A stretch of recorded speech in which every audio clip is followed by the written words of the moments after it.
You're back, company of Mr. Fabian. Good evening and welcome. This is the first time, I'm sure. Yeah, thank you, Mr. Liu. My first time here. Thank you very much.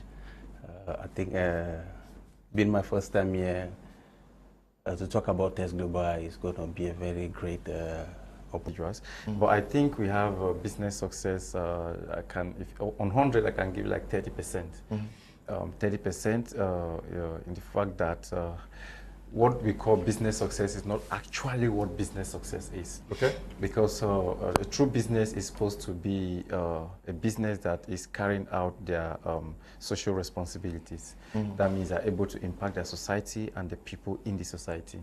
So if we judge business success just because the individual owning the business is actually succeeding, then something is lacking. Because every business has certain responsibilities to the government and to the community. So the government means you have to pay your tax regularly and pay your tax diligently, and to the community you have to impact your community by providing jobs and then ensuring that the people in your community, those less privileged that are not even able to work, you can actually impact their lives. So if we look at the Cameroon business in general, we discovered that success can be rated like 30% out of 100 as far as business generally in Cameroon is concerned. Okay,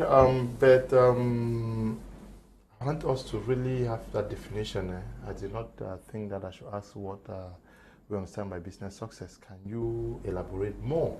Because there are many persons who are into businesses and may think that they are succeeding. All right. On a personal note, I think if we talk about business success, we should not look at a businessman who is able to have a capital of 100,000 and they run the business get to 10 million and the business stays for another 3 years, and so he thinks that, okay, my business is succeeding because I'm making profit. So you can be making profit in a way that is not morally right and is also affecting other people. So you, as a person, you must have made money, but that's not success in business. So if we look at business success, we have to look at it on a general scope. And that's what I started by saying that your responsibility as a business person to your nation, are you keeping to that? To your community, are you keeping to that? Before you now can looking at yourself. Because a business owner is a problem solver. So success in business first should be categorized at the level of how much problems are you able to solve in your community. If you have been solving your problem for your community, have you done them correctly? Are you doing it in such a way that it doesn't affect another human being that is depending on your business? Okay, Ms. L, we're looking at business successes and failures. Boss T puts it at a 30% success rate. Can we understand already asking who is responsible? Is it the fact that the bosses fail to actually identify the business venture? Okay, I would say it would be wise for us to go back to the person who starts the idea, because businesses, the vision bearer, a business is an idea, actually, an idea that is creating a solution to a problem. So now, most of the times, I discovered that when the idea is nursed, it's not developed before it is implemented. That's one of the things that we fail to do in Cameroon as vision bearers. You have an idea, it's very exciting. You know, when you just have something, it comes to you, it's very exciting, you want to get into it and all of that, without sitting down to plan and strategize. Because you might just have a baby idea, but if it's not well structured, then when it's implemented, it's like how you give birth to a premature baby. There are other procedures you will have to take before you can actually get the baby out and carrying the baby and all of that. But if you're giving birth to a baby when you've already planned and everything, it's at the right time. It's not always very smooth though, but it's smooth to a certain extent. So most of the business people in Cameroon, they have ideas, they don't sit down to structure these ideas, and then they get into execution without structuring the ideas. And also sometimes when we start our businesses, I've heard a lot of persons say, I just got into my business, I had my plan, I had my team and everything. One problem I've also discovered is that we have issues with the team that gets on the job with you. Because you might have a brilliant idea. The fact that I accept your idea does not mean I understood the idea. I can actually accept that it's good, but I don't understand. Oh, I did not buy into Yes, I did not buy it, but I just said, yeah, it's fine not to hurt your feelings. And so in Cameroon, it's very popular. It's very common actually. Somebody does not want to hurt your feelings. They just accept your dream like, oh, that's good. But in their mind, They don't really understand what you're saying. And most of the times, we get to want to work with people who have heard, people who accepted it, other than people who did not only accept it, they accepted and understood where we're going to. And that's why you see a lot of people, when they have their team, when they start working along the line, you see that the team don't even understand the vision itself. So it makes it difficult for the business to grow. So you see that this is also dependent on the vision bearer, because it's your responsibility to communicate your vision to the team.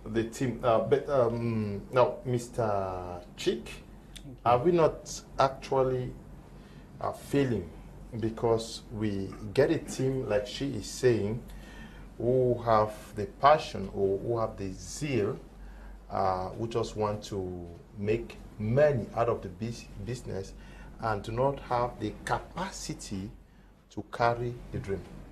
Is that not where we are failing? Well, I think Ms. L has spoken about the vision, Bosti has spoken about the vision, and the entire corporate workforce is what drives this vision. So when they fail in this vision, they cannot achieve their ambition. So now when the entire corporate workforce comes together and there is this break in communication between them, their visions cannot be attained. So what I always advise, people who get into business without a vision is that they have to work with the entire corporate force. So they put everything together in order to attain their vision. If not so, they can't achieve what they're out for. Because what kills most of us business people is the fact that they get into a business, maybe I see A doing this line of business and he or she succeeded. I get into that business, hoping that I will do the same without knowing what the vision of that particular person. So that is one of the main causes that our businesses fail here in Cameroon. Yeah, but I really want us to start. It starts with the vision. Once the vision is not clear, it misses the point, because that's also the foundation. But once the vision is clear by the vision bearer, he needs to put in place a team that has capacity to take it off. So, Mr. Today, I think early this afternoon, I was coming from a program, change, what they call them now? Game Changers. And there's this businessman I met. He's into renewable energy. I think he's from the US. They call him Mr. Taku. And so he said he's been trying to get to me. He wanted us to actually talk on some issues. He asked me one question. He said, how are you managing to do this? He said, because I've had a lot of issues with staffing. You have staff that you put them, you don't know if you can trust them. And he discovered that if you employ people and you give a particular person total responsibility, the people take power, they abuse it, and they deal with you in your business. That most of the people you employ are not in your business because they love the vision. They are there because they want to get money. And they can do anything, whatever way, no matter who is hurt, to make sure they get the money. And in the course of talking, we started sharing some ideas, and we said, I think the best thing to do, if you really have to run your business to be successful, is to separate powers. And when you separate powers in one department, you can break them into different factions and allow different people to actually head it. So one of the major causes of business failure are the people you employ to run the business. Because if God gives you a vision, He doesn't give you the full capacity to run that vision, because a vision has different departments. For example, if I'm running a business, I need someone to be in marketing, someone to be in charge of this, someone to be in charge of that, and I cannot carry all of those roles as a person. I have to give it to different people. So if I assign someone to be my assistant, and then the person is dubious, there's every tendency that that person can corrupt the entire team, and the entire team can run the business down. My manager in Yaoundé told me once there's a company in Yaoundé that had serious issues. And she said she met the man, and the man said that our company did not fail because we did a wrong business. Our company failed because we had people in the company who wanted to eat where they have not sown. So they robbed the man of almost every income that they came into the company. At the end of the day, it was the company's name and the owner of the company that got into trouble. So the mix-up here is, if the company fails, everybody runs away. They look at the company and the vision bearer. And if the company succeeds, everyone wants to be part. There's one thing that the man said, I met today. He said, that sometimes you see people, when the company generates a certain amount of money, let's say 35 million, probably there's a marketer or a marketing manager who brings in that money and successfully close a deal of 35 million. The next thing is that person begin to see themselves as people that have actually, they have now become part of the company because they have generated a certain amount of money. And he said they don't even calculate if the company actually makes profit from that amount of money they have brought. So greed, selfish ambitions, and theft-free tendency is causing a lot of employees to want to destroy an organization that the owner of the organization even have a clean conscience on how to run the business. So I will stand on both ends, but first, on my first end, I'll look at the area of the employee. Because if the employee understand the vision and they carry the vision successfully, they can protect the vision to an extent where even if the owner of the vision want to mess up with the vision, they will stand for it and the vision will stay. Because if you have 10 employees, for example, and one employer, this 10 employee can protect the integrity of a business to an extent that that business will have a certain degree of stay, that even the owner of the business may not be able to do anything they want to do. But if the employees are against the vision or against the success of that vision, it takes just a second for that business to disappear from the surface of the earth. Okay, it means we've just been joined by Mr. Buji Yongsin, the great guy who is doing great things for Teke Global in Douala, Cameroon's economic capital. Mr. Buji, please. Mr. Buji, I want us to actually stay on this point of the carriers of the vision. There is a vision bearer and the carriers of the vision. Is it we want businesses to succeed and many are failing? Isn't it because we do not really take time? We are in a hurry. We are in a hurry to just take anybody who shows interest. If you employ me, I will die. If you know, is this a wake-up call that take your time to get those who have capacity to carry? Yes, Mr. Leo, that's a wonderful question. And it shows that we cannot really say anything that is meaningful without talking about the vision, the vision bearer, and the vision carriers. So one thing that actually happens in Cameroon, for instance, is you have a lot of businesses that you don't know where they are going to. If, as a marketer, when you go online, for instance, just search any business that you get. The thing that you will not hear about it is his vision. Not talk about his mission. Maybe you will hear these people are into importation and exportation. But the question is, how do they intend to do it? What is the motivation? What is pushing it? So when you just come after graduating with a logistics certificate and you are incorporated into an organization, you start running, maybe you start practicing what you learned in school without understanding where the visionary is going to. There are some businesses, for instance, we may be concentrating on food, we concentrate on food security, we concentrate on financial freedom. The moment we start when you may bring somebody who is an expert, who is well educated, but he doesn't understand where you are going to, which means that they will definitely take you, you might realize that, okay, you were supposed to be doing food security, for instance, and you realize yourself already maybe doing renewable energy, maybe doing solar energy installations and the rest. And as a visionary, you may come one day and you realize that you'll be wondering that, is it actually what is this my vision or another person's vision? And it's difficult to communicate at that moment to actually pull your business towards the direction that you intended it to go. Why? Because the vision has been diverted, and if you are not strong, it will be difficult to actually regain direction. Now, the most important thing is the team. More important than money in business is your team. Because when you have a good team and you have vision carriers, which means that there are people who have understood where the business is going to. But the bad thing is that it's very difficult to get somebody who will actually understand your vision and know that this is where you are going to. In most cases, you have people who are coming to work for salary. You have people who are coming to make their money, even at the detriment of the vision. There are times that that's why you have in most businesses, when if they are paying employees on the first and the fifth reaches when you have not paid them, some don't go to work. You have a lot of things, and within that time, it's like you're driving a car. and if a little mistake is made, that vision can have an accident and will be difficult. Even you will not even have it. But the visionary might not have taken any income for the past 1 year, where you understand that this is my business. So first, I will recommend that look for those who buy your vision. But when they buy the vision, they have a motivation. For instance, you cannot take somebody who is not passionate about agriculture, for instance, and you bring to a company like Tex Global. When they are going to the farm, they look at themselves. They are suffering. Yes, they are suffering. So they cannot. You need people who are passionate about agriculture. That's the only way that will make you to take it an inch ahead. Because if they come, they will work for the money. And the moment maybe your business is facing a challenge, they will not be there for you because they were not there for the business and they were not there for you. They were there for themselves. Okay, they were there for themselves.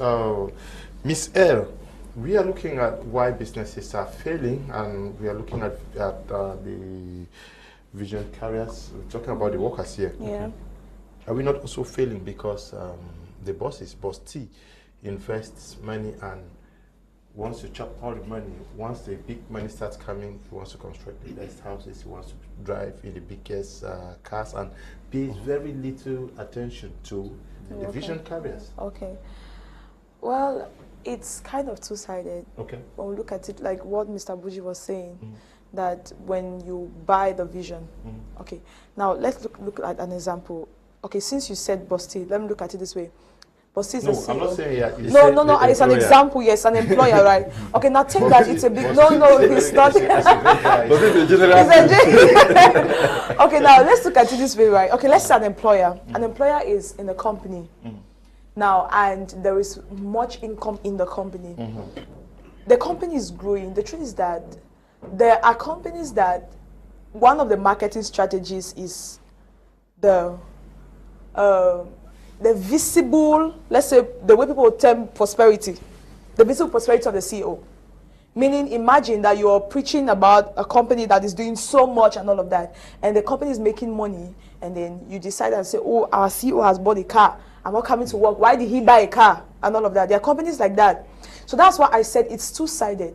Now, we're saying that there are times where the vision carriers will have to give room for the vision bearer to get to the top, because, like what Mr. Teke should say, that you cannot solve a problem you are part of. So sometimes the CEO has to be permitted to get to a certain level such that he can be able to help the vision carriers. Now, at that time, there should be communication. Communication has to be there. It must not be a communication where we have to sit and talk about it. But the vision carriers can be able to monitor and know that this time of the company or this season in the company, this is what we are doing. We're making the CEO to get to this point where people can better buy our business under the name that we are seeing how much the members of the company are benefiting from the company itself. Then at the time now, the vision bearer is also supposed to know the time where the vision carriers are also supposed to sit in their perfect positions in the company. Because if you have a good vision and you don't have a team, it's a problem. There are times that out of discomfort, loyal people have turned against loyal vision carriers have turned against vision bearers because of discomfort. So the vision carriers are supposed to know when the vision bearer is at the point where he or she has to step up for the sake of the company. I think it's actually for the sake of the company. And then the vision bearer is supposed to know the time where the vision carriers are supposed to be comfortable in their business. Meaning there should be systems where you can actually put systems where you increase salaries in the company. You can have other benefits that people get. Maybe for, I think in some companies, there are actually bonuses for longevity, bonuses for productivity. Depends on how you are growing in the company. So vision bearers can be able to lay down this type of bonuses so that everybody knows that they are part. People like to work in a business or an organization where they feel there's an inclusive system. Like we feel like we belong to the system. Then it will make matters actually run on smoothly. If there's this inclusive nature. And still, when we talk about the inclusive nature, it's still on both sides. You can be part of the company, but you don't communicate to the vision bearer that you are part of the company. There are employees in companies where they are nonchalant about everything. They only believe they have to get up in the morning, come to work, do their work, and go back. And there are other employees who want to go extra miles for the company. And trust me, in every company, the vision bearer wants to look at that person more. The one who puts in more sacrifice. So you, the vision carrier, you want to get comfortable, you get inclusive into the business. And as you're getting inclusive in the business, the vision bearer is also creating room for you to have a place in the business. Not a place like you're trying to claim so much authority, but a place as in your ideas count. You have a place where you can talk, you can share your own ideas within the vision. Okay, good evening to the team on board and my Media Prime team. One of the greatest causes of business failure is what we call the founder's trap. In this case, the vision bearer has to know it all attitude does not listen to advice from the staff claiming they know all what they are doing. Team members then stay and watch things happen and just leave when things are bad. Some vision bearers are very stubborn. Cecilia Changui, writing from Bomenda.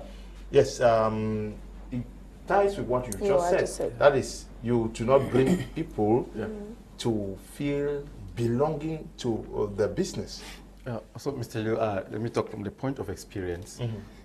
In every business, the business owner acts in a different political capacity. I use terms like autocratic, democratic, in a sense.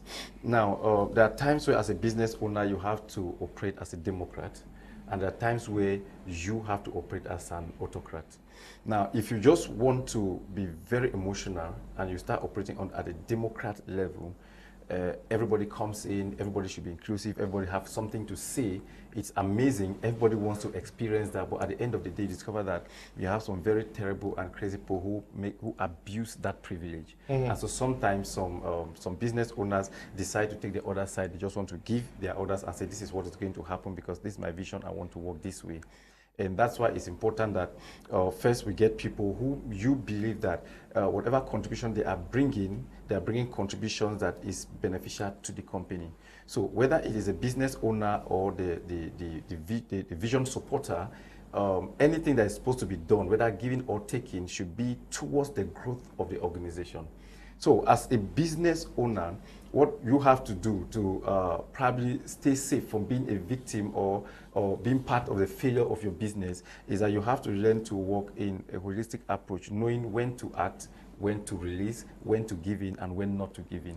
If you take one part of the bargain, I tell you, you're going to fail because you have employees who are smarter than you. That's the truth.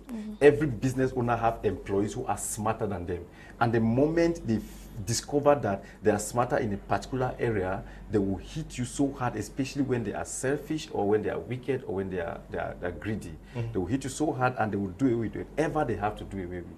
So as a business owner, for you to stand at a safer end, you have to be able to know how to operate. This is what Maxwell called the 360-degree leader. It means you have to switch all circles and make sure you know a little about everything that is happening. If not, something going under your nose, someone that your pin sliding is by biting you, I don't know what's happening. At the end of the day, the business failed, they will still call you. Now, whether we apportion blame to the employee or apportion blame to the employer, if a business fails, it is you, the vision bearer's business, that has failed. And everybody will hold you, whether they like it or not. And that is why we see a lot of youth in Cameroon today running out of the country when the business is not working. Because they got to a point where they feel they had everything in their hands. All of a sudden, something went wrong. And they couldn't figure out where it's coming from, what actually happened, and they cannot stand the pressure, they want to disappear. So every business owner, you have to take responsibility if the business fails. Whether you caused it or you didn't cause it, take up responsibility and figure out. Like Mr. Bridges said, you need to know where you are going to. So that when you discover that you are not there, you take a regress and then try to refix. So most business owner, I put the blame back to business owner because most of them have not actually defined where they want to go. So when you get to a certain point where you feel you've arrived and now discover that you need to start the step all over again, you cannot stand the pressure to start all over again, then you have to give up. So know where you are going to, so that no matter what happens, whoever hits you from wherever they are hitting you from, you can always take a bounce back and then keep your business going. Okay. Good evening, Mr. Liu. I think most businesses fail in Cameroon because before most people want to start their businesses, they don't consult those who are already in same kind of business or similar businesses to learn from them. They just dive into the business without actually understanding the business and the market scope. Bison Rollins is writing from Bonaberi in Douala. You think so? Well, people don't take time to study what they want to get into. Yes, true. Like I said, people embark on business because they have seen other people progressing in that same line of business, not knowing the other person's vision. Don't know the pains they're going through. So most of them, when they get into the business, Bossy always talk about growing and growth. They focus on growth. They don't focus on growing. They don't focus on the process. So when you don't focus on the process, you lost a lot. Because when you miss the process, you start focusing on different things. Economics comes in. There is no communication. There is poor management. And when this thing comes in play, the management system is disrupted. And when the management system is being disrupted, the vision cannot be realized. So what I want to say is this. The vision carriers are those that are supposed to help the vision bearer achieve the vision or the objective of that company. And the vision bearer is supposed to do his or her best to make sure the vision bearers walk alongside his or her vision. Because like Boss said that you can have an employee who is more smarter than the CEO. It's not like that employee more smarter than the CEO. It's just that it's trust. You give trust to that person. You believe in that person. And then you say, oh, okay, I have handed this opportunity to you. Handle it, manage it. And you, the boss, now try to look at other opportunities. Now you take advantage of the fact that the boss is not concentrating on you. You start diverting the vision of that company. You do things that are not supposed to be done. So that's why I always say that the vision bearer and the vision carrier must work hand in glove for every business to succeed. Okay. The owner most of the time is responsible for the business failure. The owner sometimes spend a lot of money taking loans and squandering the money on the detriment of the business. This discourages employees because they are working very hard, making a lot of money for the company, but yet their salaries are stagnant or being reduced. A truth writing from Kan Yabasi in Douala, that is human resources, now we're taking care of now. Greetings to all in the studio, Mr. Leo. Business failure factors are multifaceted, but one of the strongest factors is greed of employers who eat fat but do little or no work, while the employees work like an elephant but eat like an ant. Mr. Mbong is writing from Buya. Yes, lots of problems here. Insights directed at employers, the bosses.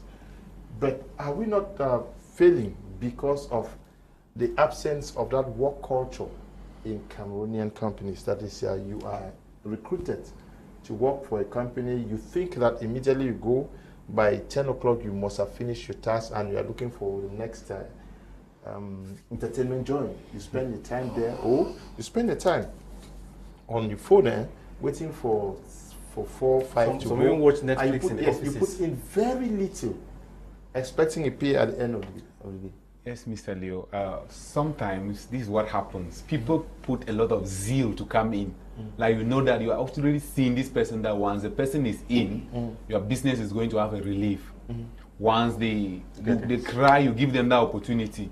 We have situations that people will come, I can do this, and you sit back and, wow, this one will come to this company with, you see an income, a total turnaround for the company. Once they are in, at work, they come to work very early at 9 a.m. They're already listening to their earpiece, to their music on YouTube. If you have internet, they spend the whole time browsing, downloading music for themselves. The most important thing that they wanted to do was to get into the organization. When they're in the organization, their salary is secured. They do as they want, because in most cases, maybe you have an organization that is big enough, it will be very difficult for you to know what is happening in each office. Like, this is the manager in this office. You might, sometimes you really need that actual type of mutual responsibility where people understand that if I come to work, this is what I have to do. Because if I close my door and I sit and I'm doing nothing for the company, it will be difficult to actually trace it. There are times that you get employees, they say, for instance, you tell them you have to go out and do prospecting. They will go out, they go to a bar, they sit there, and at the end of the day, they tell you, I met this person, we discussed this. Meanwhile, they just made that was their drinking mate. It will be difficult even to evaluate if they actually went out and met people, because you actually see names. As an employer, you might not even have time to start calling those people to find out if you actually met these persons. So back to if in most cases they are actually the issue, the point that one of our viewers raised, greed. It's very true. In some organizations, it is, in fact, the employers do everything for the interest of themselves and their vision, except that of the employee. They will come, they work without a rest period, they work without leaves. There is no additional benefits that they get, which is that's one thing that I respect Mr. Teke so much about. Is sometimes he makes sure that at least the staff are comfortable, at times to his own detriment. I remember a day that we left Yaoundé and we came to Douala.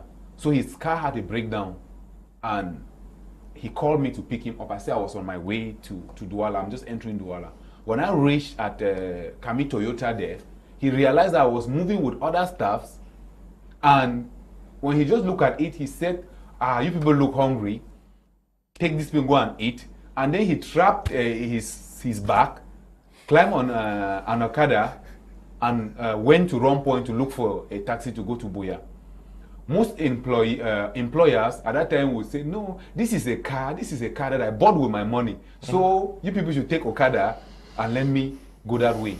So in that case, tomorrow, you look at it, when something happens, like the moments when the company is facing difficulties, if you say, hey, you guys see, we are not going to receive salary this month, we will receive salary next month, the staff who are actually considerate understand. But the truth is that some who are there just for the salary will never understand anything. They are there for the money, and any other thing is secondary. So it's actually something that there must be mutual understanding. But do we really have this work culture in Cameroon? Is that not a very big problem? It's a bigger problem. It's beginning from our government system.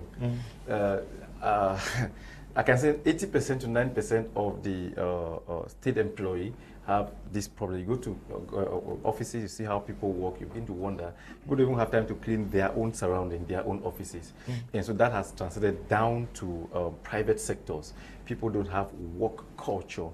You employ them, they go to the office, and the next thing is they just misbehave, because there's this one-on-one monitoring to see if you're actually doing what you are doing. So what two of my staff made me a few days ago, and they were trying to tell me something that, okay, the productivity has slowed down. I think we should be giving people targets and all of that. And I said, this is because you have the wrong work culture. Because as a manager or as a staff in an organization, you should know the target of the company, because it was paired to you at the beginning of the year. And everybody must be conscious that this thing must be met. So if we get to a point where we have to follow up at the staff to make sure that they meet up to that target, then something is wrong. The work culture is poor. So people are still working under the pretext of what you call eye service. You must follow them, or when they see you around, they pretend as if they want to work, and when you're not there. Something happened with one of our accountants we had during our old system, where they used to do manual payments. And I was emotional. I didn't look at certain things until one of the other staff, I think it's Mr. Bridget, that brought to my notice.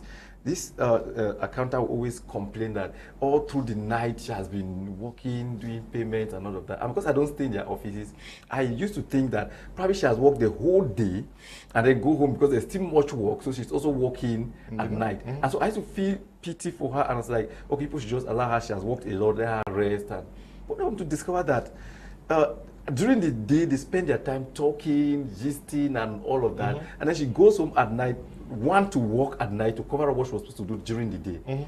I spoke with one of my friends that is in the US. He said, I cannot waste my time working at night when I'm supposed to be resting. And I said, but you have a lot of work. He said, anything I cannot do within 8 hours of work during the day, then I was not supposed to do it at work. So it means they take their 8 hours and do everything they're supposed to do. And that is why they are paid per hour. And so the problem we have to be able to beat this crazy work culture we have in Cameroon or in Africa is that we have to learn to start, I think we have to learn to start employing people to be paid per hour. So at the end of the hour, we'll look at what you have achieved and check if it's commensurate to the salary we're going to pay you per that hour. If we do that, it's going to help us. If not, just people at the end of the month, 1 month's salary, they stay for 28 days and nothing is being achieved, and they'll come and stand in front of your desk that they want their salary for that month. So the work culture is poor. People don't take work seriously. They believe that if they produce results, they are helping you, the employer. So they just want to do whatever. After all, it's his company. At the end of the day, all of us will leave, and then he will enjoy the money, him and his family. So it's a very poor mentality that the employee has to change from. And if the employer, we can develop a culture where we can pay people per hour, validate their work per that hour, I think it's going to help change the work culture, because people will be under pressure to perform. And if we do that, and they're under pressure to perform, after some time, they're going to get used to this active work culture, and it's going to change our economy seriously. That's why they're wasting what they pay per hour, because they know how this thing runs. Even the white man country put salary per month, you discover that some people just naturally become lazy. It's in a human nature to relax, to rest. So we have to start taking a new turn, a new change, or the employer. If you must get a result, your business must grow. Let's figure out that it is not how much time people stay in the office, it's how much result they are able to get. And that's what the employee to don't understand. So they come to work in the morning and stay all through, and then they are going back around 5:30 and say, this kind of company, the person they close at 5:30. They ask them, what result have you produced? The work culture is poor, and it's time wasting, and there's no result coming from. Good evening, Mr. Leo. I think another reason why businesses fail in Cameroon is because when some bosses reach at a certain level in their businesses, they start relaxing more and forget they have to continue working hard to maintain that level, and before they realize the business is going down. And when the business starts going down, it is more difficult to carry it back up, especially when people have started losing confidence. Okay.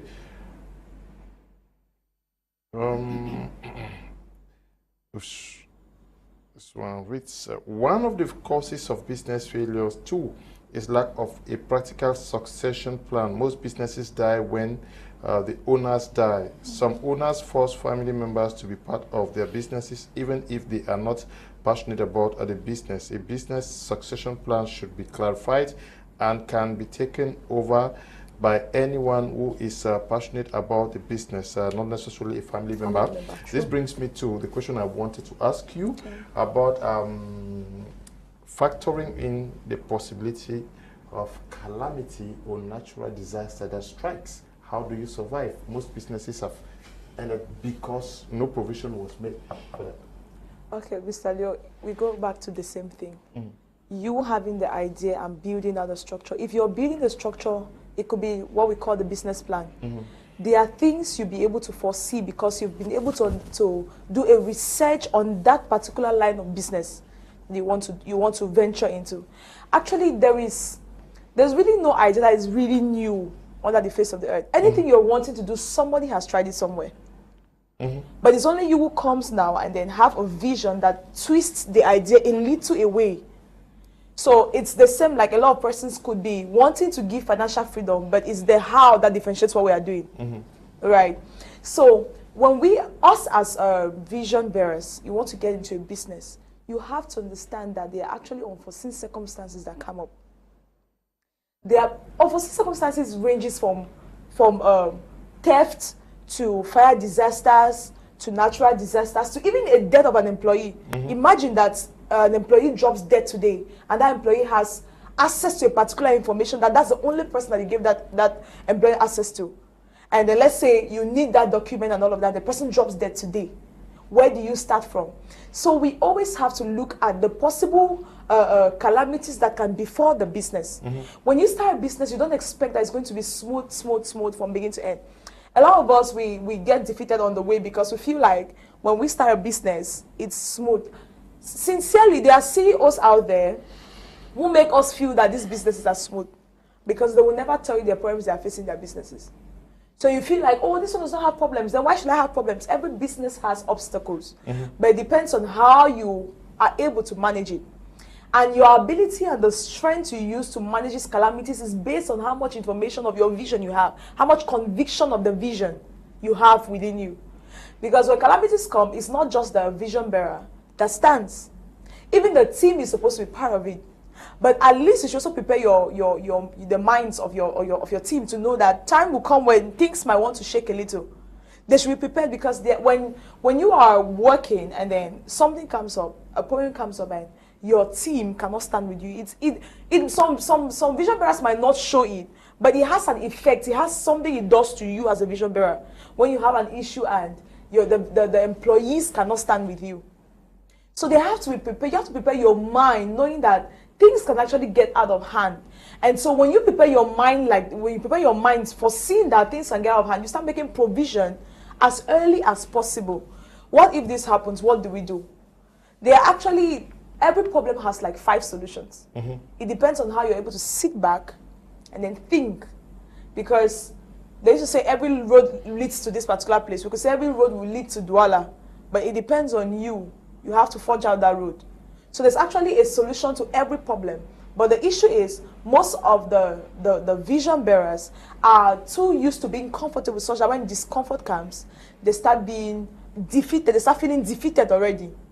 And they're feeling defeated because there was no provision for possible obstacles that could come in. Okay, no problem. Yeah. To add to that, I think what we should do at this moment is, you cannot stop natural disaster or calamities from happening. So I think a business should have always have emergency plans. Emergency plans, like for example, in area of finances, you should always have an emergency fund, which of course can be exhausted at any time. If the calamity stays for too long, your emergency fund can be exhausted. But it's always good for a business to have an emergency fund or emergency account. And then you also have certain people in your business that you hold at a very high esteem, and give them stakes to enable them be able to stand with that business when things get really rough, that nobody can be there for you. Like I always say, no matter how hard you are, there are situations where you find yourself into, you need external force or external encouragement to keep you going. If you get to that point in your life where everybody abandons you and you're left just you, it's easier for you to commit suicide. So when you have these emergency plans, you have emergency funds, you have emergency human resource who can always stand up and say, hey, we can get this going, let's see how we can rebuild it back again, then it's better. It can actually keep a business going no matter how terrible the challenge or the calamity is. Okay, greetings to you all in the studio. I'm so happy with the program going on right now. I'm very sure that our government is responsible for the business failures in our country due to much taxes being placed on business men and the enterprises in our country. Good evening. In the studio, business failure in Cameroon is first of all due to high taxes. Secondly, lack of communication in the team, lack of competent managers and persons employed. Some are working self-interest and not for the company to grow. Thanks, Tato Clement. So high taxes and bad team are responsible for business failures. Do you think necessarily the blame should be put at the doors of the government and its officials who are there to create that enabling environment for business persons? Let me answer that. Okay. Because I've actually seen a lot of situations where people blame actually high taxes and the rest. And there is also something that I noticed when I did my business registration sometime in 2016. I realized that when asking it from people, other persons, the situation was very difficult. So I left one day and I went to the taxation department. I started asking questions, and I asked questions like, starting a business like now, do I have some benefits of starting an enterprise? And I was actually guided and advised on what to do. And all that was given to me was my taxpayer's card, the business registered. And then I was told that I should go, they will come and evaluate the business. You come and evaluate the business with time and see if I will be able, I can now start paying tax. Because definitely in this category, they know this is the particular class where you fall, and these are the privileges that you enjoy. But when you go and sometimes when you meet some people around the corridors to get your tax sorted out, they will definitely they exploit you. they exploit you. There are a lot of situations that there are some documents that you get them for free, but when you go through persons, they tax you really hard because that is their how they make their money. I always look, for instance, here in Douala, everybody is about making money. Everybody's an agent. Anybody's an agent. It's about making money. When the policeman gets up and is going to work, not actually going to maintain law and order, but to make sure that at least he's looking for those who have not doing the right thing so that they can make money. When you go to the hospital, in most cases, they are alliances with other businesses around, maybe their own private pharmacies and the rest. You have a problem. When you get there, they actually write your medication and you have to buy it somewhere else. So the process of these middlemen at times rather make things very complicated. That's why when a few months ago, they were talking about business registration when Ms. Earl was assisting in registering businesses. Someone would tell you how the amount of money they're asking, about $1 million. Meanwhile, to register that business and everything, it may just take about 200, 300,000.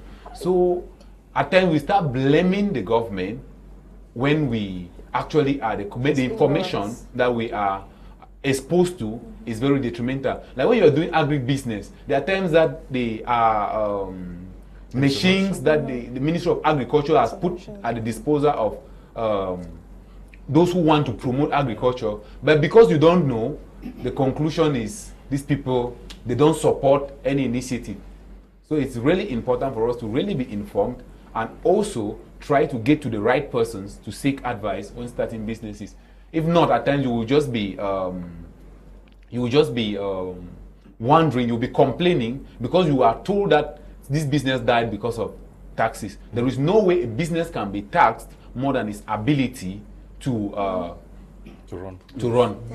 So I think that even people pay more taxes abroad than they could pay in Cameroon. Exactly. That's the truth. So the first issue with tax is that the average Cameroonian or African is afraid to approach the tax office to get information about what is actually happening. And so when you are caught, when you've committed a crime, you're not paying tax, you're paying fine for the crime you have committed.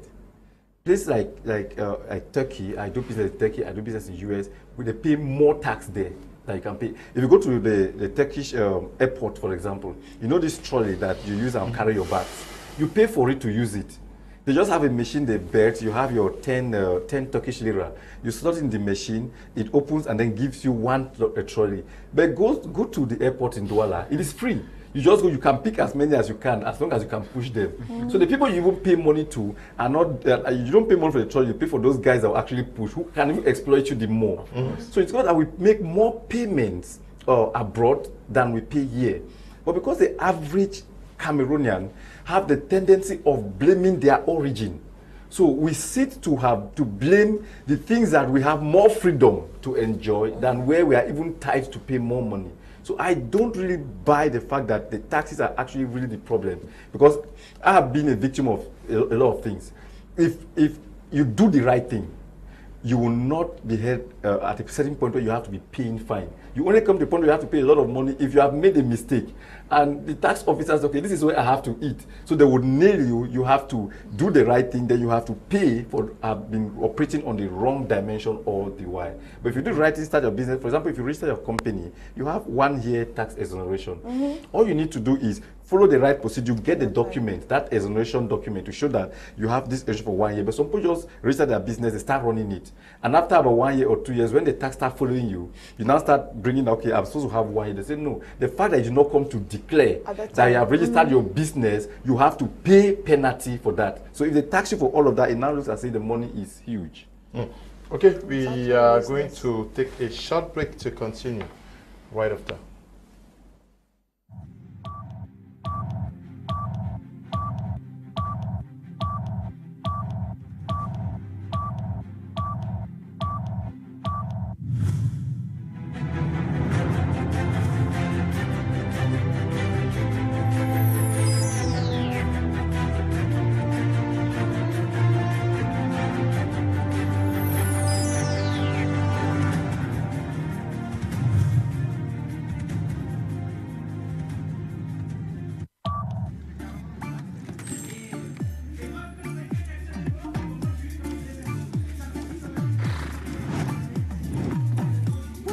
c'est bientôt l'heure de ma série sur Novelas. Ah, mon film aussi passe sur Hollywood, hein.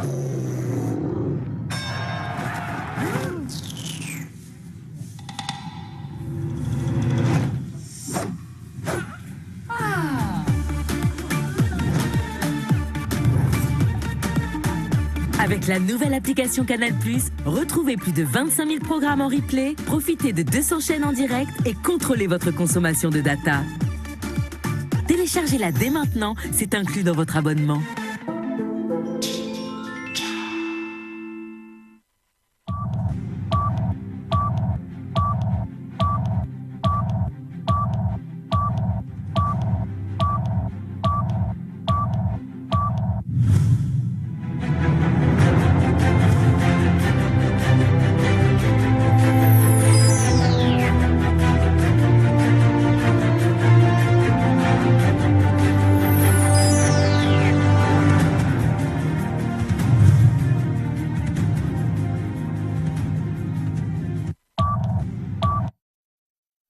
Welcome back, you're watching Prime on my Media Prime. That report was aired, I'm sure, on Monday. Can you just trace the report, please? Just trace the report on the launch of the fish pond by Tex Global out there in Boya. It should be in the news folder there. Desmond, look for it. But let me take this one. It says, good evening, Mr. Liu. I think one of the causes of business failure is that some employers prefer to employ their unqualified relatives, friends, etc. to occupy particular tasks. Chick Mildred writing from Douala, which will obviously result to a fall in the business. Yes, this is, I'm sure she's right. Mm-hmm. Yes. Exactly. You know, this is the mistake most employees do. Right. You know, you set up a business, you have maybe a brother or a sister who has actually studied, let me say, accounting, and you need an accountant. Mm-hmm. Now you say, okay, you're done, come and work for me. The person comes and works for you. At the beginning, he or she does well, but now that school of thought that I'm working for my brother, I'm working for my sister, you know, the output begins to die down. The output begins to die down gradually. And this is where you see, we talk about the vision career. So what I will always say is that when you set up a business, you should take professionals. And when you employ professionals, you have to follow them up. You have to follow them up to make sure they give the output that is expected of you. Yeah.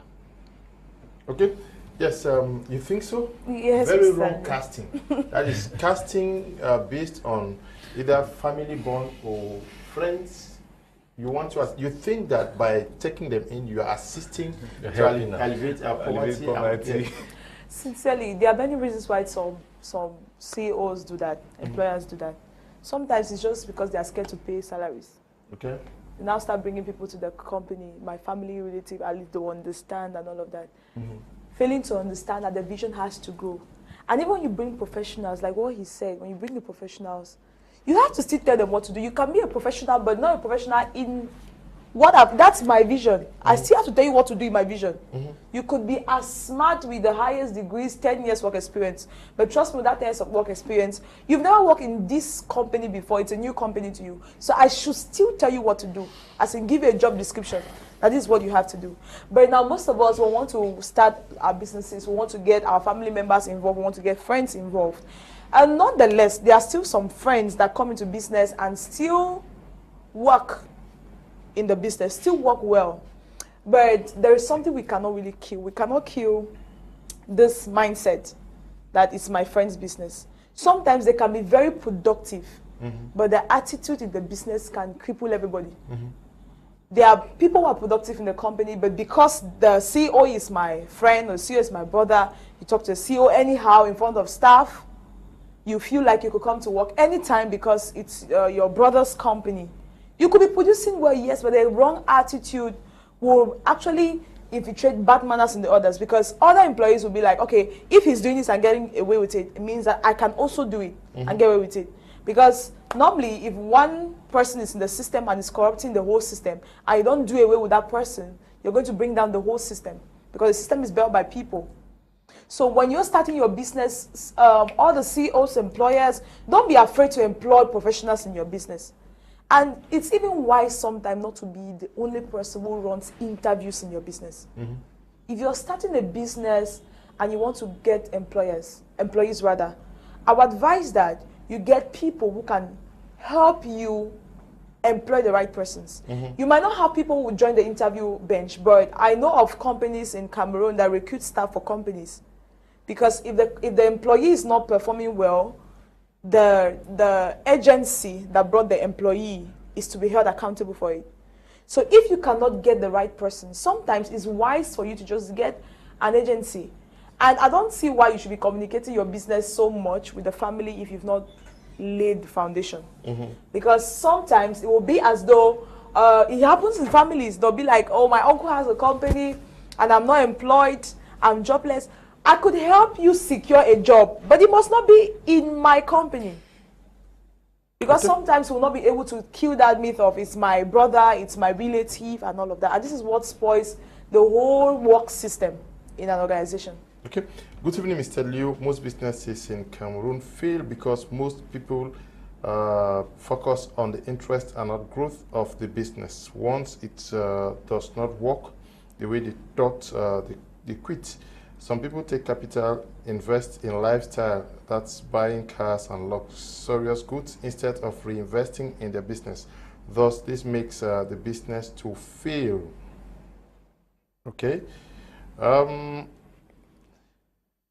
Mr. Buji want us to look at the capacity of the vision carriers.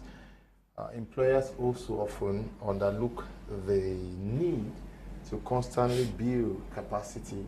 Even if you were to take your brothers or your friends, there is need for them to go to the Chef Academy. I can train them, yeah. To train them to be able to carry out the task you have assigned to them. Yes, Mr. Liu, before I comment on that, there is this that happens. Before you take up a responsibility as a vision carrier or an employee, what you need to understand is, what is your personal goal? What is your personal vision in the first place? Because you cannot have someone who is less ambitious and the person will be productive in your organization. Where do you want to be? Like when you come in, you come in from an entry position. Where do you want to exit that organization? Because if you just come and, okay, you just wanted a job, then they gave you the job, you bathe every morning, go to work, do just what you are able to do. No research is done, you learn nothing new. There will be a time that maybe, for instance, right now, you realize that just a few years ago, you had a lot of work done on what you call Microsoft Word, Office, Microsoft Office. Right now, there is now the new, things have shifted to Google. Google brought a lot of innovation. You now have Google Sheets, you have Google Slides, everything that Microsoft had, Google had already upgraded? Yes, Google already made it more better. Right now, I don't need to carry a machine to Boya to go and work there. If I'm going to work in Boya, I need my email. If we are working on a document, I just need to go to Boya, I sign into a machine with my email, I sign into that document, and I start working from there. And I realize that most people that I interact with, that I work with, they are working on Excel, where you are moving them to spreadsheets, Google Sheets. Work ends. Now, in that case, what happens? The organization cannot actually move forward because human capital was not developed, which is one of the big things. You cannot be expecting somebody to do the things that they are not, they have not learned how to do them. Sometimes you actually have people are anxious to do things, but they don't have the capacity to get them done. So for employers, it is very important that you make sure that your staff, the vision bearers, also they are educated enough, they are upgraded enough, so that they can be able to carry your vision. Now, back to the point, I think that also for a family member to work in your organization, it's not a bad thing, it's a wonderful thing, but for me, they have to go through the process. If there is a recruitment process, let them go through it. If you recommend them that, okay, you have this person, I want you, let them take the application, they go through a panel that if you are as the relative, as their uncle, that you want them to be in that panel, you can even give it to avoid emotional issues that you think that no, they should just give your niece or your nephew this job because they are there. At times, you even stay away from the panel, let the panelists do their work and give you, if they pass the test, let them go through. Because if you are emotional, you think that your relative will be helping money coming back to the family, the cost on that business will be so huge because they will be incompetent, they will run down your business because they think just the way they came in. By the way, I did not merit this, I had it because of my connections, and you know what connections can do. Whether I work or not, can we maintain? Good evening, Mr. Liu, and to all the panelists. Business failure in Cameroon statistically is most often not caused by management inability to include employees in the goal setting and decision making of the business. Comment writing from Bonaberry. Yeah. Mr. Teke, you are a CEO. We are talking about also exposing the goal setting and everything. Isn't it a risk where you have people who are competent but are malicious and want to because you are too nice, they play a fast one on you? Because when you look at team, we discussed this once here, where we said it was difficult for Cameroonians to work as a group, very difficult. Once they come and they see the possibility of creating something similar to what you're doing, they just jump out. That's a major setback to most of the companies. And that is why we have small businesses here and there, everywhere in Cameroon. Everybody's a CEO. Yes. So right now the one that is only is everywhere CEO. Everyone now owns a group of companies. That's what is happening right now. Some of them don't have offices. Some of them have one-room office, but they have a group of companies. So it is very important that you know the kind of information you want to give out, no matter how trusted. I'm talking based on experience. No matter how trusted these people claimed to be, until you have verified that certain information you don't give out. Because truth be told, every business has a weaker end and has a stronger end. And knowing that you're dealing with human beings, you have to know the kind of people you are dealing with, so you know the kind of information you are giving them. So if you have 5 managers, for example, you should know them as individuals. It's true that as the owner of a business, there are deeper things you want to tell your management, but you have to know them as individuals to know what deeper truth to tell a particular manager. If not, you might say something out of, let's share it and see how we're going to solve it, and some people use that and either run away, they resign, or they use it against you. Because you can have people who don't, work culture comes back again. They don't understand the confidentiality of a business. And so you can tell, okay, this thing is like this, what we are going through. I think we need to solve this problem. The next thing, the company is failing. No, the CEO said we are doing this and all of that. So you need to be very careful as the owner of a business to know the kind of information you are leaking out. That's why I talked about being an autocrat and being a democrat. At a point, you have to exercise the democratic culture or democratic nature. At some point, you need to exercise the autocratic nature. It means you tell them, this is what I want you to do, and it must be done. When you have discovered that nobody has the capacity to run that thing, you have to push it until they see it going, then they can now join you. So it is very important to know what information as a business owner to give out to a particular person. So the secret is learn to understand your people as individuals. If it's necessary, at the time, bring them as a group and give them an information. At a certain time, call individuals privately and give them information based on their emotional capacity to handle. Because above skill, one thing that's more important is emotional capacity in running a business, which has to do with building attitudes. You might be so skillful and so productive. If your character is poor in running a business, it can destroy every of your efforts. Good evening to you all. Any government who's raise income through taxation is a very bad government, because they don't encourage small businesses to grow, and also most businesses fail because the owners don't know how to add value to their products or services. Below is writing from Cape Town. Is there a country that does not make money through tax? The country does not exist, because I think that should be one of the sources where government makes money. Many persons are really thinking that there are some nations where businesses are tax-free. No.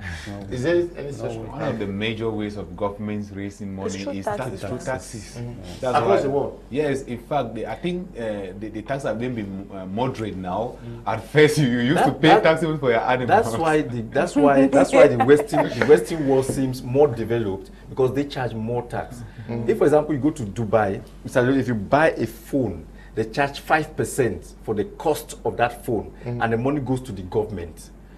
They will not issue a receipt, an official receipt in any shop if you buy an item in Dubai, if you have not paid the 5%. So if you want to dodge the 5%, they will not give you a receipt.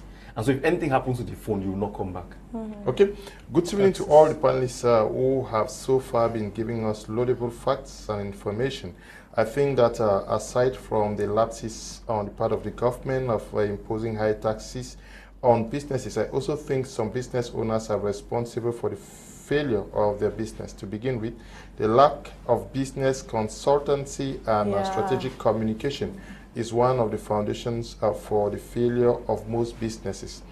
Most business owners undermine consultancy from professionals and feel like it is a waste of money and time.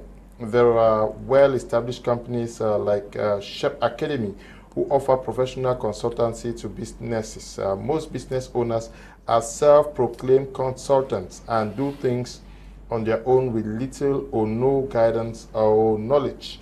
Most businesses do not communicate to their stakeholders properly, and these stakeholders only get to discover the businesses when they are already part of it, and thus the start of trouble. Again, feasibility studies and proper market analysis is rarely carried out by businesses in Cameroon. Reasons for the failure.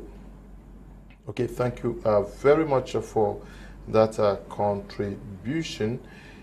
Hey, good evening. It's Teke Patience from Bondumaboya enjoying this program. Shout out to everyone on board and the very special Miss L, learning a lot. Thanks for this program. Now, Miss L, can I say something about the consultancy thing? Okay. Especially at the level of Cameroon. I think the consultancy thing it's very important, but we have a problem with the people in quotes that we call consultants, business consultants in Cameroon. For example, someone is a business consultant, we agree, certified and everything. By the end of the day, they don't see consultancy as their business.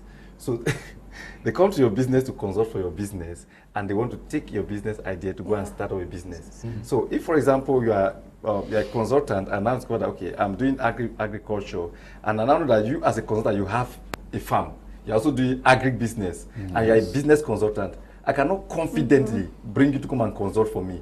Because the next thing is you're coming, you're getting my secret, and getting some of my top employee, I want to divert them into your business. So what issues like that, people do those things. So if you're a consultant, concentrate as a consultant. Don't get into other businesses and then expect people to trust you to actually consult for them. Okay. That's a big problem we're having in Cameroon. And please, Mr. let me add something there. Another thing is that a consultant must have the ability to hold confidentiality. Yes. A lot of consultants in Cameroon, they leak information. They get into your business, they get so much information and they can use it against you without you knowing. So if you want to be a consultant, you should know how to keep your mouth shut. You're like that one person who has the secret of everybody you've consulted for. Okay. Hi, Leonard. Greetings to you and all the panelists. I'm Yangsi Patrick, writing from Yaoundé. Courage for the great job. Most causes of business failures here in Yaoundé is high rents for those who pay rent, high taxes, and inadequate preparation, both material and financial. I was once advised to start the business first. When it is making profits, you go for the tax or wait for them. If you have the biggest vision with a poor team, you will never go a step better. One, are we not also failing because we don't want to work with each other? Almost everybody wants to be a CEO. Everybody wants to create a business. That is, I start with Miss L, Mr. Buji, and all of us, and the next, once we start making money, the next thing that comes to your mind is this money should have been mine. So I go create my own and I kill this one. And that's how the stealing comes in. Because they want to steal and then open their own business. Okay, I need to, let me... Yes.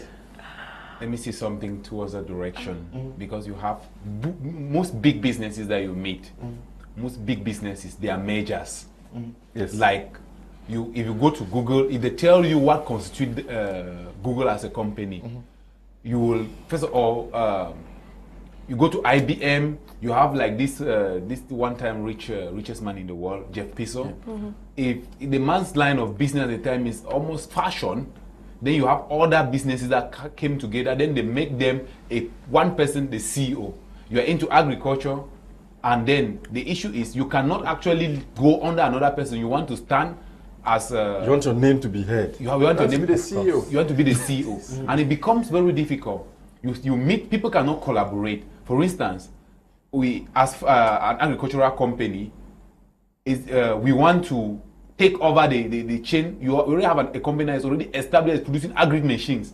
Instead of a partnership, you want to start producing your own machines.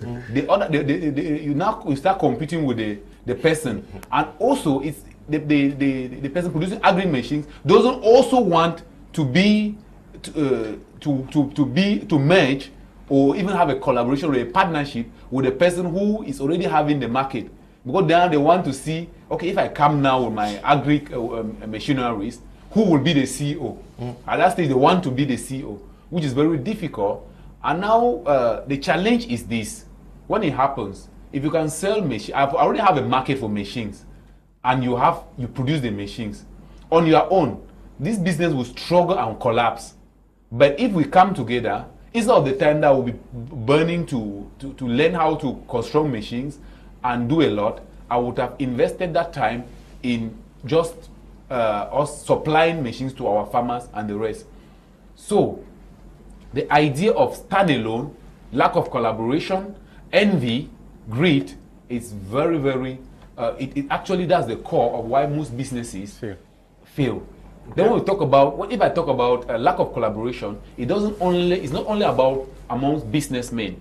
The bigger picture of what also kills businesses in Cameroon is, I'm talking about community support. Community support. When a vision lacks community support, it cannot actually survive. Because if you look at how Chinese businesses move, we've talked about this. If you look at how the Bamilikes operate, they always support their own. They always make sure that everybody must drink Kajia. Of course. I'll tell you. There are times that you have to do something not because of the interest that you have from it. Is what if I invest 100,000 in Teke Global, for instance? How is it going to help the community? How is it going to the money that tomorrow when they will be doing a charity event like what Teke Foundation does? It's going to feed a child, an orphan somewhere. Okay, to be helpful. Let's take a listen, a watch on what happened in Boya, Southwest Regional Capital. That was Saturday precisely, where one of the major projects by Teke Global was launched in a ceremony that was presided over by a representative of the governor of the Southwest region, amongst other top dignitaries. The Teke Global Ultramarine Fish Farm, Bokwai, Southwest region of Cameroon, was officially inaugurated by Ade Muammar Jr., Chief of Cabinet at the Southwest Governor's Office, who represented the governor at the event. The governor's representative applauded the initiative, saying it came at the right time when the region is faced with food insecurity caused by the current armed conflict. He also highlighted that the initiative of the Teke Global Ultramarine Fish Farm is an economic booster for the country and corresponds with President Biya's ideologies, who kept calling on the youth to invest in agriculture, the backbone of every society. The CEO of Teke Global, Teke Samuel, laid emphasis on the objective of creative and ultramarine fish farm in Bokwai. This is actually one of the projects we are publicly showcasing in Cameroon, which is the ultra-modern fish farm. And like I said, a lot of them are going around this environment. About 5 projects we have around. And you'll be coming here from time to time to see more of the things we are talking about. So Teke Global is all about food security and financial freedom. So the fish farm is an idea that came up when I discovered that almost every fish that is eaten in Cameroon is imported. So I begin to think that if we look at the cost of logistics and transportation, population, we can actually save a lot if we can cut that cost. So we decided to engage into the fish farm project, knowing that fish also is very nutritious as far as our system is concerned. So that's how we started the fish farm project. And today here we are in a capacity where we can produce minimum of 1 million fingerlings within 3 months, and then we can do a grow out fish of at least 500,000 to 1 million within 4 to 5 months.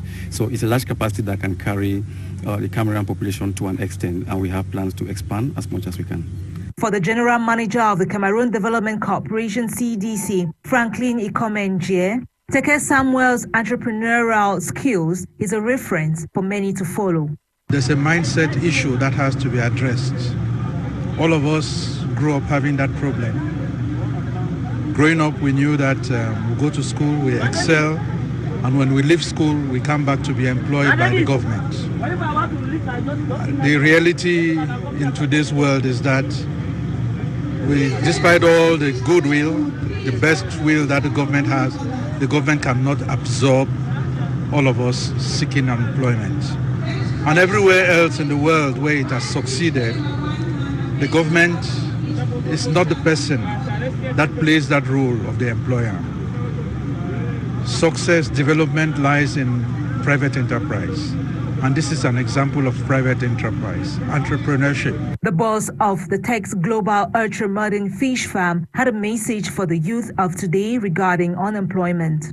I've always been a fan of trying to get people to deviate their mind from depending on the employer, especially the government. Other Teke's global products were showcased at the ceremony, including Teke's Choco, the organic dried catfish, and most importantly, the book titled The Billionaire Mindset, written by Teke Samuel to liberate the minds of young Cameroonians from being simple job seekers to great job creators.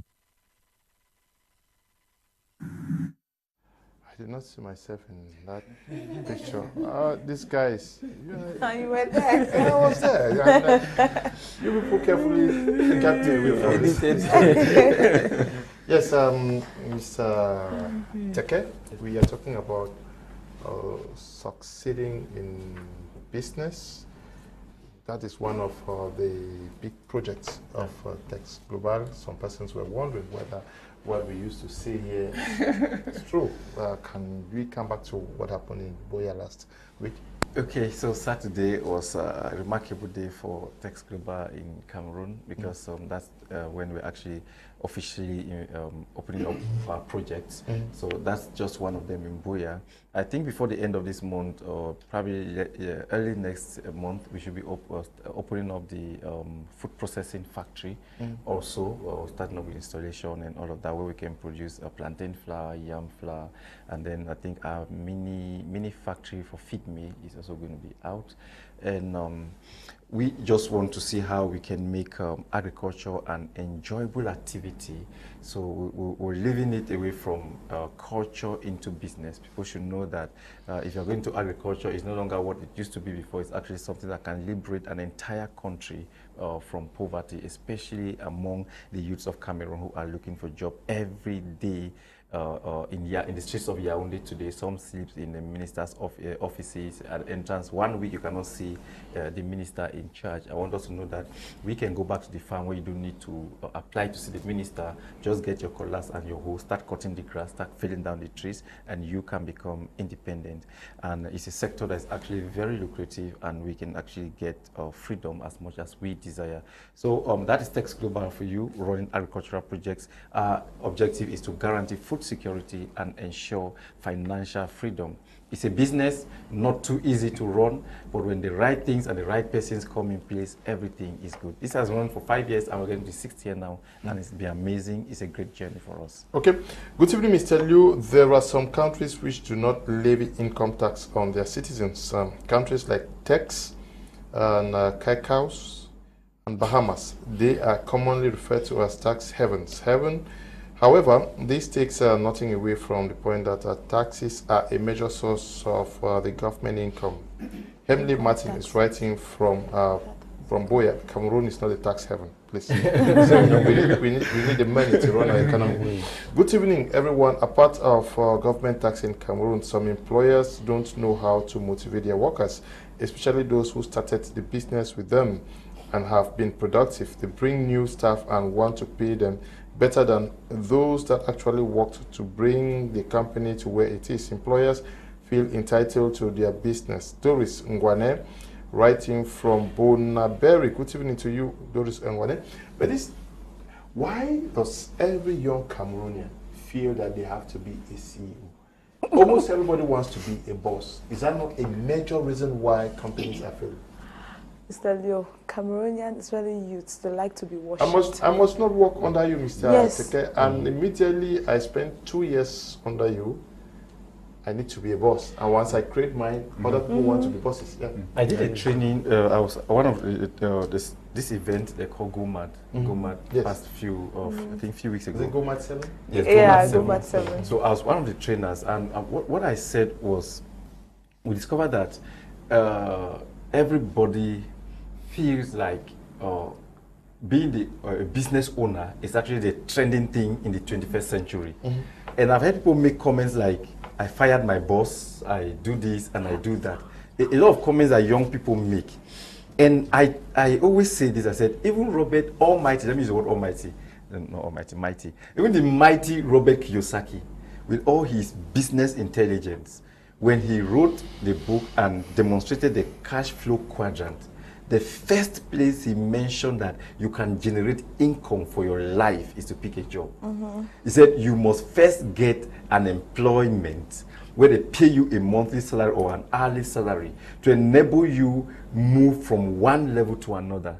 So, but we have people who want to skip stage because we attend a lot of motivational events, and then you have a motivational speaker that tells you, hey, you can do this, you can do that. See, you cannot, your salary cannot make you rich. And so when you hear all of those jargons, they get into your head. The next thing you go to your office and you resign. And when you resign, you start suffering, looking for where to get money, how to do this. At the end of the day, you start selling your things when you had already steady source of income.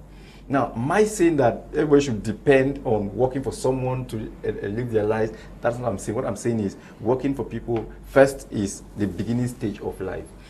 What it will do for you is that it will train you to know, if you want to start your own business, it will train you on how you can actually run your own business. Number two, if you're working for someone, it's not an avenue for you to steal the person's idea and plan yourself in the next 2 or 3 years to steal his idea and go and start the same kind of business like where you were working. So what you have to do is you need to first of all look at yourself. Am I a leading leader or am a following leader? Because there are people that are leaders by nature, but they are not programmed to lead an organization. So figure out where you are. Mr. Leo, there are people you can, I've seen this a lot in Nigeria. For example, if you don't know, if people like Reverend Tom were to be Cameroonians, they would have opened their own church.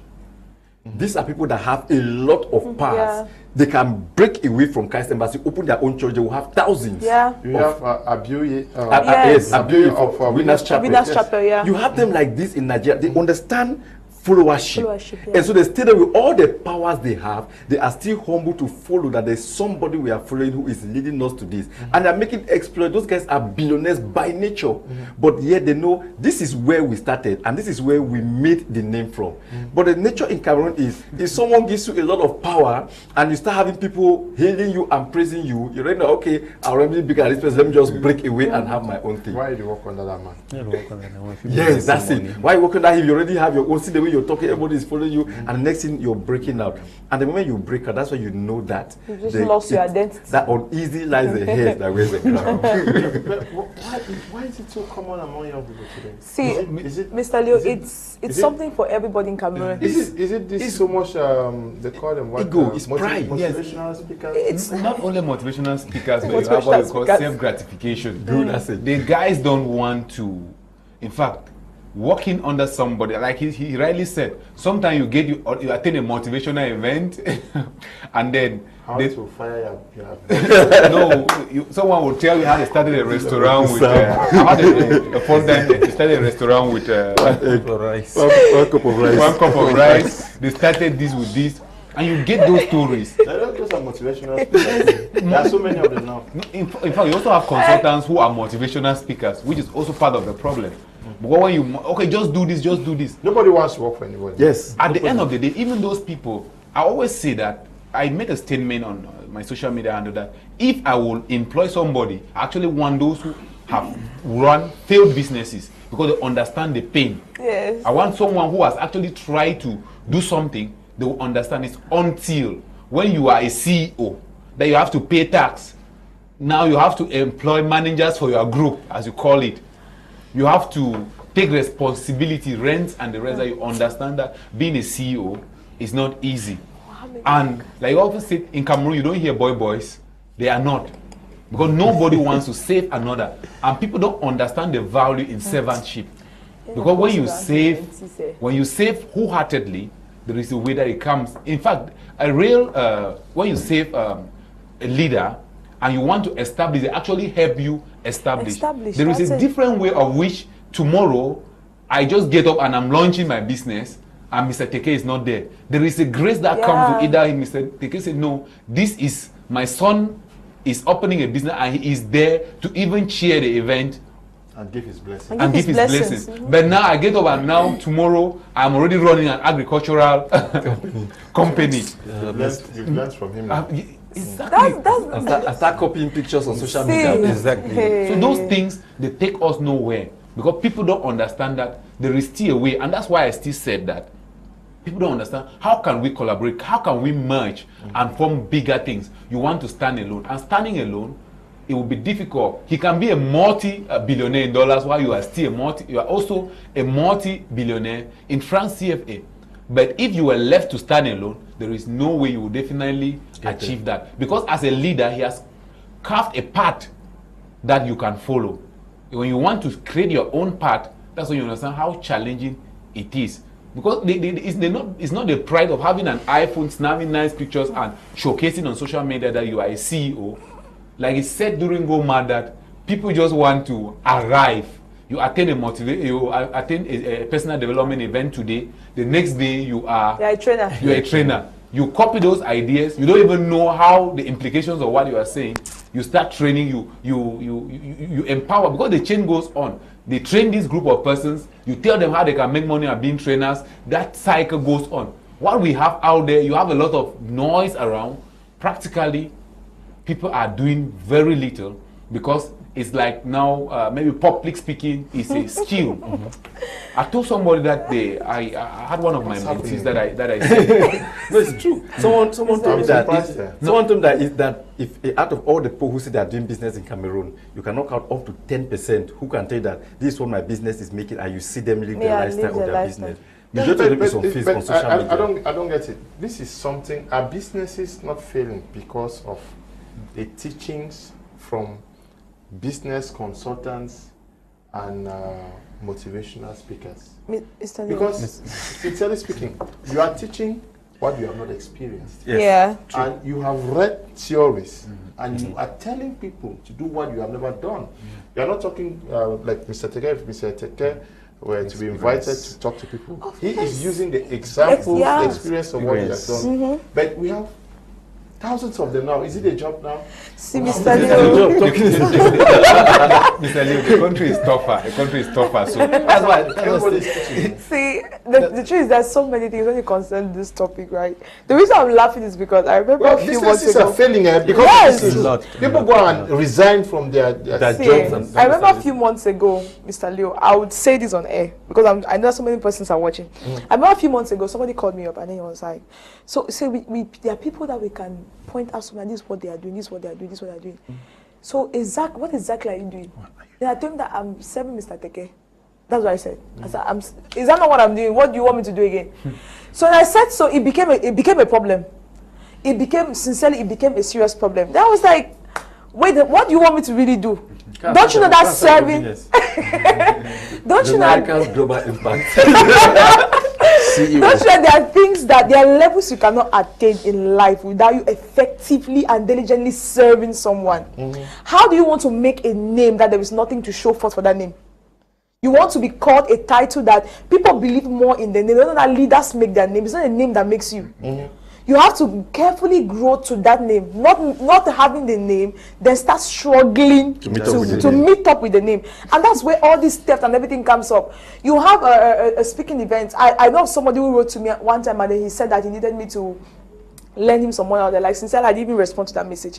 Because if you see the activities that these guys are into, in my mind, I'm like, you're always organizing training programs, you're always doing this. All this money they're paying you, where's the money going to? That you get one money, you're asking me to lend you money to have to put in your business. Something you've not been able to sit and learn under anybody. So what type of business do you want to do?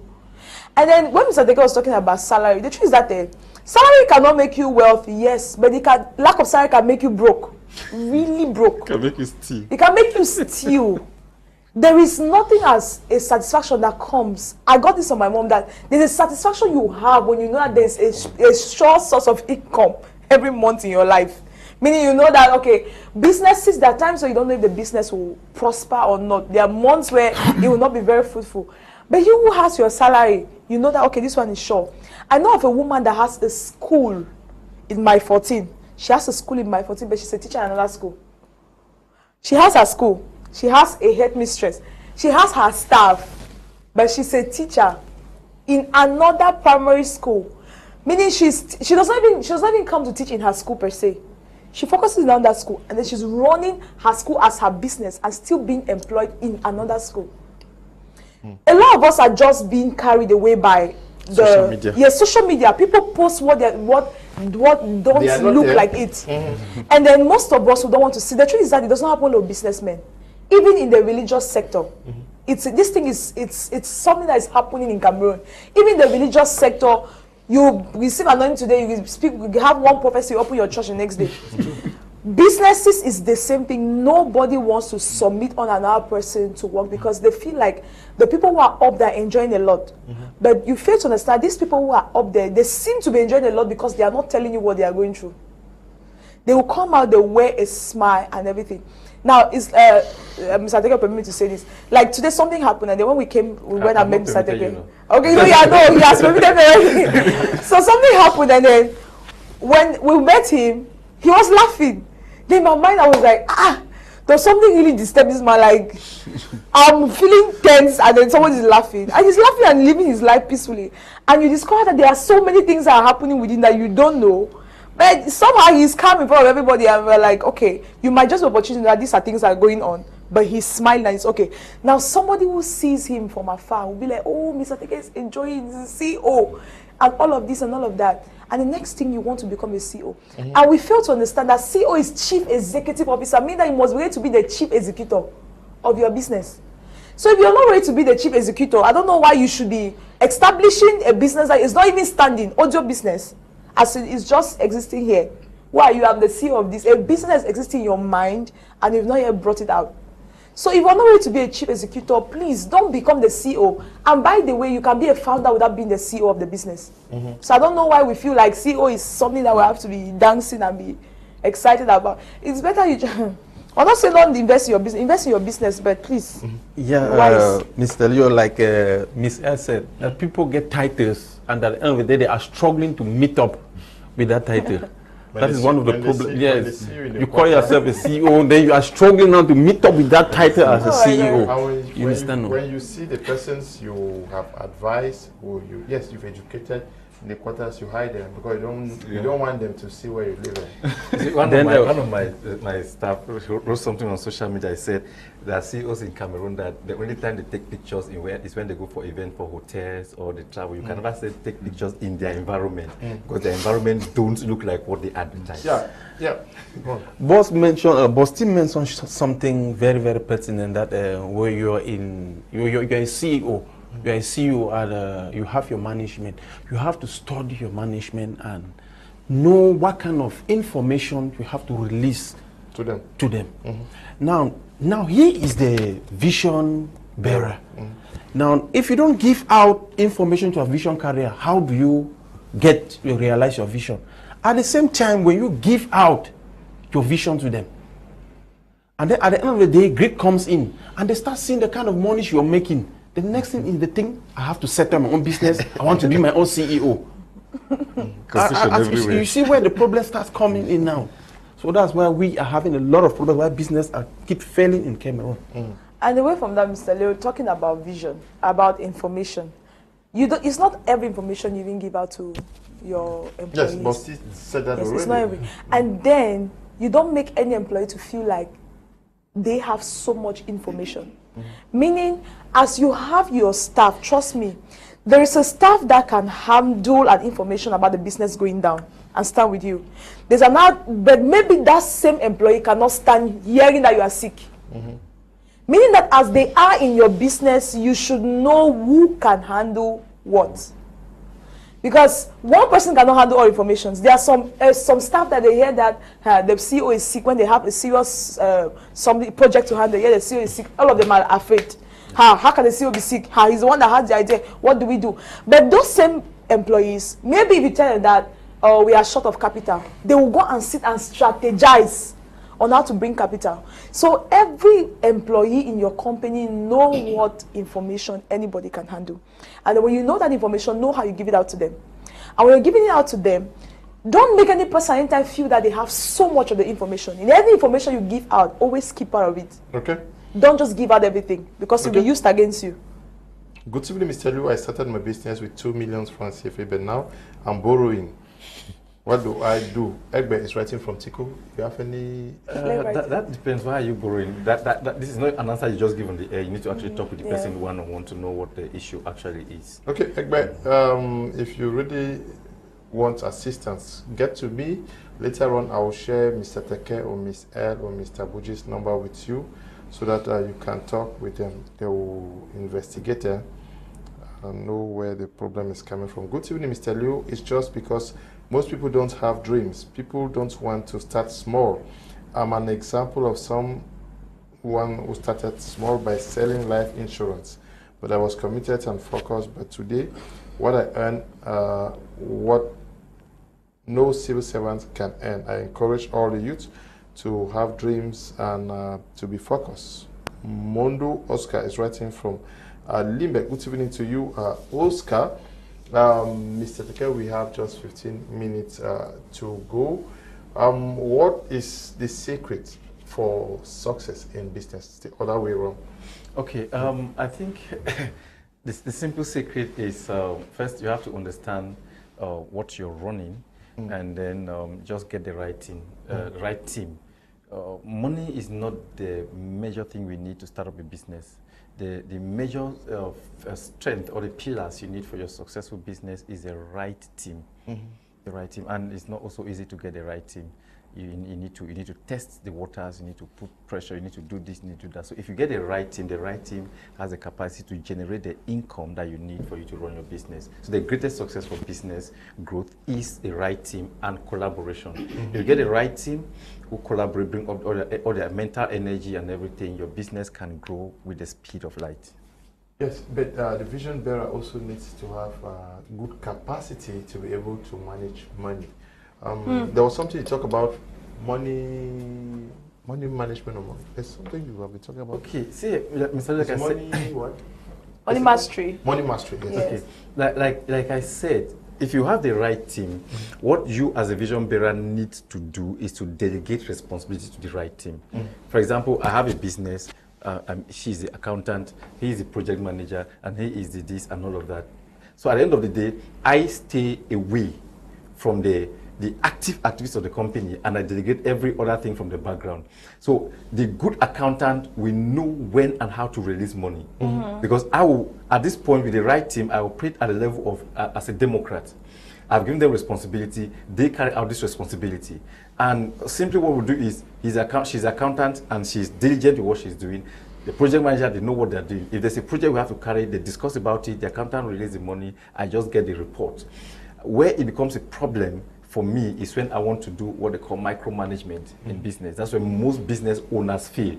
That means they want to carry out everything. And sometimes that happens when they discover that their team is either weak or is not ready, or is selfish to an extent to carry out those responsibilities. But if you get the right team, delegate responsibilities to them, and they carry out the activities correctly, you will not have any issue with saying that the business owner is mismanaging funds, because money will not even pass through your hands. Yes. That's why we have an accountant in a business. Before you start the business, the first thing you look at is you have to get a legal team in your business. Then you get the accounting. Then you get the other people. Marketing, very important. Get the marketing department in your business. Because when the marketers market very well, they generate income for the company that the accountant can keep it. The legal department will give you the legal information that you need for your business to run without getting into trouble either with the government or your client. If these three things are put in place, every other thing can come in and your business will run. You as the owner will not have, because the accountant, the project manager, the human resource will simply tell you that, CEO, you're the owner of this business, we have to put you on a salary, so that you don't have to start having your eye in the income of the business. They put the CEO on a salary. But if you have the wrong people, they will leave you stay there, you are dying of hunger, and if you're hungry, your family is not feeding well, you don't have no choice but to look into the income of the business. So the right thing will tell you, will put the CEO is the first priority. Put the CEO on a salary. 200,000, whatever the salary is, 1 million, then they put the general manager and all of that. With the right team, there will be no cause for anybody saying that there is mismanagement. Mr. There's also something I learned from Mr. Teke, so I'm sharing that to other CEOs. Mr. Teke pays his bills in the company. Okay. Meaning, if you are selling books, he's the author of the book, A Billionaire Mindset. If he tells you, take this book and give this person, you tell him, sir, please for the money of the book, he will give you. But he's the author of the book. And talking about touching money is actually the truth. This now I'm saying, like, this is what I've observed from him, that I'm telling other CEOs who are watching us right now. You have a bar, you drink a crazy. He has, yes. Take for instance now, 2 days ago we were at our new restaurant. Actually, we're going to talk about it later when Mr. Teke wants to talk about it. And one of the ladies who's working there, she was just talking to us and she told me that I even told Mr. Teke to pay his bills for drinks. And he paid it. I said, yes, if you ask him, he will give you. And when you have things like that, it creates an awareness even to the manager. You're like, okay, if the CEO is paying his bills in a company that he owns, it means even you are not exempted. Nobody's exempted. You make sure you pay your bills. And that is a culture that CEOs have to pass on to their employees. Employers should pass it on to their employees. Not that when they start seeing you can touch money anyhow, you can do this anyhow and all of that. It affects everybody who is in the system without you knowing. It just happens that because employees monitor their employers, actually. They monitor you very well. If you take money without really accounting for it. Sometimes he will say, well, you deduct this money, I'll give you back, you put it back inside. Okay, take this, put back the money I took from here. Okay, use this money, I'll send you money to cover it back and all of that. When it's like that, it makes everybody is responsible to the point where you as a CEO allow the accountant to even, because that's one of the responsibilities of the accountant in the business. The accountant should be able to guide you in your expenses too. The accountant is one person who advises the employer or advises the manager on how expenses should be carried out. There are some investments you want to do that the accountant will look at the possible roads around you and tell you that, okay, this investment will not bring so much money. Or better still, let's just do like this, do like that. But most of the time, the CEOs, they feel like, okay, I'm the CEO. That name, I'm the CEO. Accountant, give me this money. And the accountant is like, he's the CEO. And he signs the money and gives you as the CEO. But there are some accountants who are also very, very wise. That when the CEO asks, okay, I need 100,000. Okay, sir, if this money is to be used like this, maybe you can first of all use this amount and all of that. And that is what we're talking about, allowing people to have an inclusive nature and then having the right team on board who can advise you. Some people actually know that you are going to your pit and they will not advise you on it. They'll allow you carefully march to the pit. All in the name of, okay, it is business and all of that. But any organization you are working, to all those who are watching us right now, any organization you are working in, consider that business as yours. If you want to actually be productive in it, take that business as your business. Know that if it's succeeding, it's you. If it's failing, it's you. Meaning, if there's a problem in the business, consider yourself the number one problem. And if there is success in that business, consider yourself the number one key player in the success of that business. And when that happens, trust me, there is a fulfillment or satisfaction you have when you see something that you are doing is actually prospering. Okay, Mr. Chick. Yes, certainly you have one last word for those who are into businesses, which you think may save them from failure? Yeah, one key point I'll always emphasize on to people doing business is that they should trust the process, the growing process, not the growth. That's what they should focus on, the growing process. Because if you see, for example, Test Global is operating for 5 to 6 years and somebody is still calling me, Fabian, sure say Test Global no go for so, if Teke there, sure say the business go still continue. Because they just get into the business, they didn't get the vision of the company. Because somebody who buys the vision of the company, this is a company that has come to stay. So what I always tell business people is that trust the process. Trust the process. Okay. Trust the process. Whoever is into business, especially those investing, they need patience too, no? That's patience. That's what you're talking about. For sure. Of course, I would say, if you're a businessman, make sure that you practice continuous education. Invest in yourself, invest in your staff, which means the vision bearer should invest in themselves and should also invest in the employees. Because most at sometimes the employees are talking, you are not understanding them because they have been updated. The way you are running your business in 1990 is different from the way you ran in 2020 or in 2021. COVID came with a lot of things that you had a lot of changes. If you did not upgrade, you will end up at a stage where there's confusion because the employee and the employer, or the visionary and the vision bearers, are not understanding themselves. So there should be continuous education. Invest in whatever thing will pull your business, will move your business ahead, and make sure that you put the business as an entity as a priority. Don't put yourself, do not even put the employees as a priority. Make sure that you guys understand that for the business to survive, the business is the reason why you are there is the survival of the business. Because if the business doesn't survive, you will not have your salary. If the business doesn't survive, maybe some people just open some businesses, they have a goal as they have something they wanted to achieve, and that's what will give them satisfaction, is not even the money. Okay, I'll end with you, Mr. Teke, but I want you to end with this comment from Tico Felix. Okay. It says, good evening, Mr. Liu. What Mr. Teke is saying is very correct. Mr. Liu, do you know that we no longer have pastors in Cameroon? All of them are either prophets, bishops, apostles, prophets, etc., except some few who are still submitting under Nigerian founded churches. Cameroonians don't want to learn, but want authority, fame, and money. We just want to hammer from space. Well, that's an absolute truth, and it still boils down to lack of the inability to understand the place of service. And like you said, that the statement I used was, I said, you don't rush to success. You can accelerate your way to success, but you cannot rush success. So accelerate simply means if you start up your car, your ignition key in your car, you don't just put all your leg on the throttle and then boom, the car moves. It will just take you to somewhere. So you accelerate, take it gradually, and then you're moving. So the average Cameroonian in the 21st century doesn't understand that process. So they just want to rush. They want to disappear from here and appear at the arriving point. And it's a very bad tendency for an economy that is growing.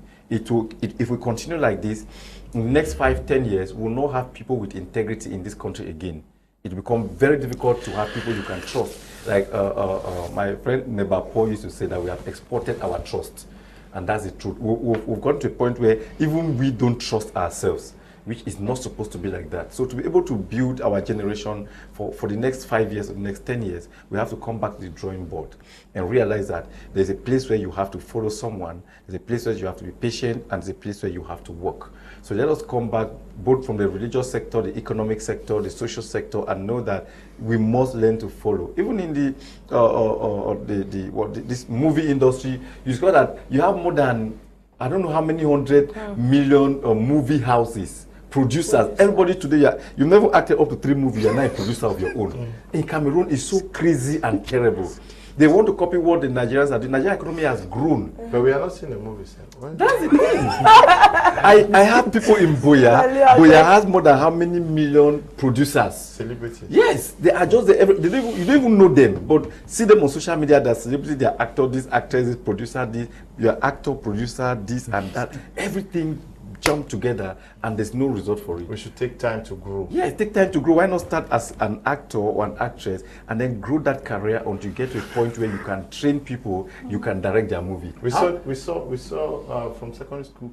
We watched the Genevieves for so long. Before you hear that they are producers. We saw the Desmond Elliot for long. Retirement, almost like they are going towards retirement. Before they start about producing. But today, everybody is, at the moment you act one movie, you enter to production. You start creating your own movies and you become a writer overnight. And then you write things that people can never watch.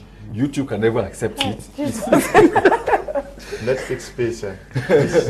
We want to thank you, Mr. Teke, for coming. Thank you, sir. Thank you so much, Mr. Yo, and thank you, My Media Prime, for the wonderful work you have doing, and keeping us in this program has been an amazing exploit and expansion for us. Thank you so much for the advert. Okay. Thank you too for coming, Ms. L. Thank you, Mr. Leo. Thank you, everybody, for watching. Till next week. Thank you for coming. Thank you, Mr. Leo. Always a nice time to share with our fellow Cameroonians. Mr. Chick, thank you. It's been a pleasure. Baptism of fire today. Okay, we want to thank all of you who took time off to watch this edition of the program. Thank you to you, Desmond, for producing. And to you, Tabby Tambe Bryant, who is supervising the work we do out here. Stay blessed. Bye-bye.